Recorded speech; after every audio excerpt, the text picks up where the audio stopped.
ইসলামের সবচেয়ে গুরুত্বপূর্ণ এবং প্রধান স্তম্ভ হল ঈমান।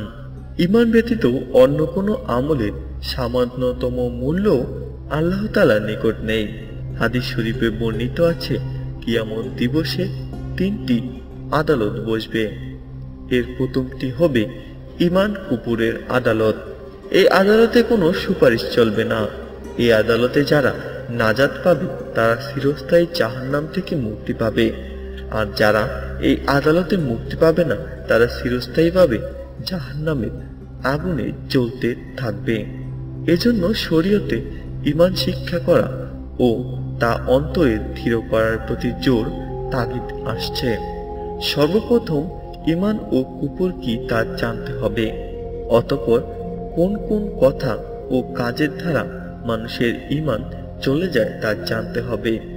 এগুলো প্রতিটি মানুষের জন্য ফরজের আইন, অথচ অধিকাংশ মানুষ এই সম্পর্কে উদাসীন।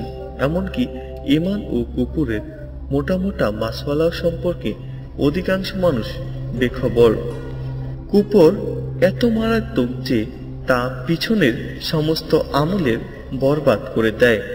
কেউ 60 বছরের মাথায় এমন একটি কুফরি কথা বলল বা কুফরি কাজ করল যা দ্বারা তার ঈমান চলে গেল, তবে তার 60 বছরের সমস্ত নেক আমল বরবাদ হয়ে গেল। এজন্য কিছু কুফরি বাক্য উল্লেখ করার প্রয়োজন মনে করছি। তবে আমি নিজের থেকে কোনো কিছুই বলবো না, বরং অলি আল্লাহি উদ্যানের সুবাসিত একটি ফুল ভারতীয় উপমহাদেশের প্রসিদ্ধ বুজুর্গ আলিম, মুফাসসির ও ফকিহ আল্লামা কাজী সানাউল্লাহ পানিপতি রাদিয়াল্লাহু তাআলা আনহু, যিনি 10 খণ্ডের আরবি ভাষায় তাফসিরের মাঝহারি নামক অনবদ্য তাফসির রচনা করেছেন, এর প্রসিদ্ধ কিতাব মালাবুদ্দা মিনহু থেকে কিছু কুফরি কথা বা কাজ উল্লেখ করব, যা তিনি ফাতোয়া বুরহানি থেকে নকল করেছেন। এখানে একটি বিষয় খুব ভালোভাবে বুঝে নেওয়া দরকার যে নিম্নোক্ত বিষয়গুলো থেকে বেঁচে থাকার জন্যই এই প্রয়াস, ফাতোয়া দেওয়ার জন্য নয়।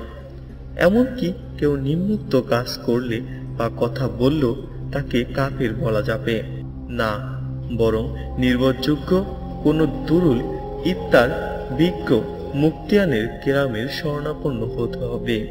আল্লাহ তাআলা আমাদেরকে নিম্নোক্ত বিষয়গুলো থেকে বেঁচে থাকার তৌফিক দান করুক, আমিন।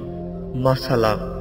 হযরত আবু বকর রাদিয়াল্লাহু তাআলা আনহু, ওমর রাদিয়াল্লাহু তাআলা আনহু কে গালি দেওয়া কুফরি, তবে হযরত আলী রাদিয়াল্লাহু তাআলা আনহুকে তাদের উপর প্রাধান্য দেওয়ার ফলে কাফের হবে না, এটা বিদআত।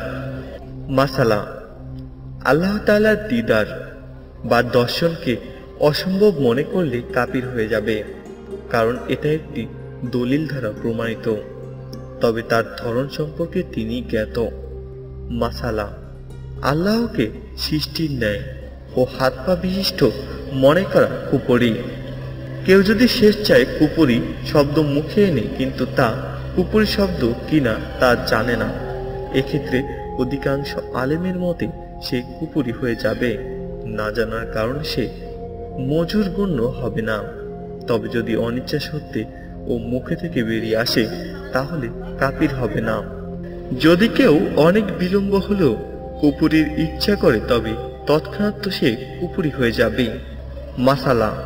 অকাট্য হারামকে হালাল জানলে বা অকাট্য হালালকে হারাম জ্ঞান করলে অথবা কোনো পরশকে পরশ মনে না করলে কাফির হয়ে যাবে। মাসালা।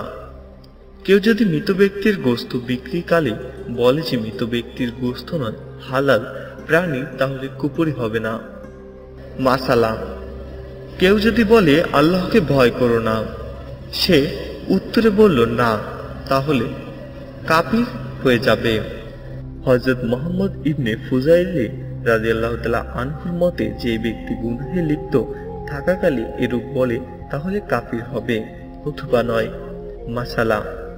কেউ যদি বলে যে আমার খোদা হলো, আমি তার থেকে আমার হক আদায় করে ছাড়ব, তাহলে সে কাফির হয়ে যাবে। মাসালা। কেউ এরূপ উক্তি করল যে আল্লাহই তোমার সাথে পারে না, আর আমি কিরূপে পারবো, সে কাফির হয়ে যাবে।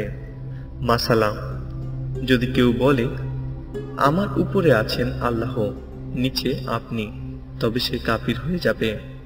মাসালা, কারো সন্তান মরে গেলে যদি বলে আল্লাহ বুঝি এর দরকার ছিল তাই নিয়ে গেছে, তবে সে কাফির হয়ে যাবে। অন্য কেউ যদি বলে আল্লাহ তোমার উপর জুলুম করেছে, সেও কাফির হয়ে যাবে। মাসালা, যদি কেউ কারো উপর জুলুম করে আর মজলুম বলে হে খোদা, তুমি তার তওবা কবুল করো না, আর তুমি কবুল করলেও আমি কবুল করব না, তাহলে সে কাফির হয়ে যাবে। মাসালা, যদি কোনো প্রাণী আওয়াজ করে আর তা শ্রবণ করে কেউ বলে রোগী মারা যাবে বা পণ্যদ্রব্যের দাম বাড়বে, অথবা কেউ যাত্রা করার পর কোনো ব্যক্তির আওয়াজ শুনে ফিরে আসে, সেক্ষেত্রে কুফরীর ব্যাপারে মতভেদ আছে।